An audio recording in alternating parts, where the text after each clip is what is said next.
बहुत समय पहले की बात है। एक घने जंगल में एक बड़ी नदी बहती थी। उस नदी के किनारे एक विशाल जामुन का पेड़ था। पेड़ की शाखाएं नदी तक फैली हुई थीं। उस पर एक चंचल और होशियार बंदर रहता था। बंदर दिन भर मीठे जामुन खाता और अकेले ही खेलता। एक दिन नदी से एक मगरमच्छ किनारे आया।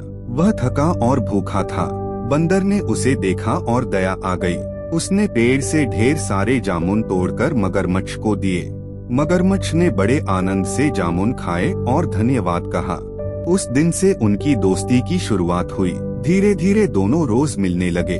बंदर उसे जामुन खिलाता और वे देर तक बातें करते।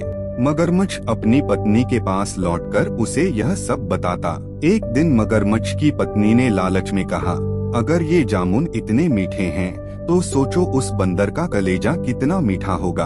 तुम उसे हमारे घर बुलाओ, मैं उसका कलेजा खाना चाहती हूँ। मगरमच्छ यह सुनकर घबरा गया। उसने अपनी पत्नी को समझाया कि बंदर उसका सच्चा मित्र है, उसे धोखा देना गलत होगा। मगर पत्नी जिद पर अड़ी रही। मजबूर होकर मगरमच्छ ने योजना बनाई। अगले दिन वह बंदर के पास गया और बोला, दोस्त, मेरी पत्नी तुम्हें देखना चाहती है, चलो मेरे घर, मैं तुम्हें नदी पार ले चलता हूँ। बंदर खुशी से तैयार हो गया और मगरमच्छ की पीठ पर बैठ गया। जब वे नदी के बीच पहुँचे तो मगरमच्छ ने सच्चाई बता दी, मेरी पत्नी तुम्हारा कलेजा चाहती है। यह सुनकर बंदर घबरा गया, लेकिन उसने तुरंत चालाकी से कहा, अरे दोस्त, तुमने पहले क्यों नहीं बताया?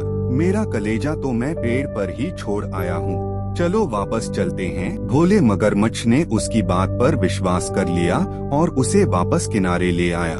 बंदर तुरंत पेड़ पर चढ़ गया और हंसते हुए बोला, मूर्ख मगरमच्छ, क्या कोई अपना कलेजा बाहर निकाल कर रखता है? तुमने हमारी दोस्ती तोड़ दी, अब मैं तुम्हारा कभी भरोसा नहीं करूँगा। मगरमच्छ शर्मिंदा होकर चुप रह गया। उसे समझ आ गया कि लालच ने उसे उसकी दोस्ती से वंचित कर दिया।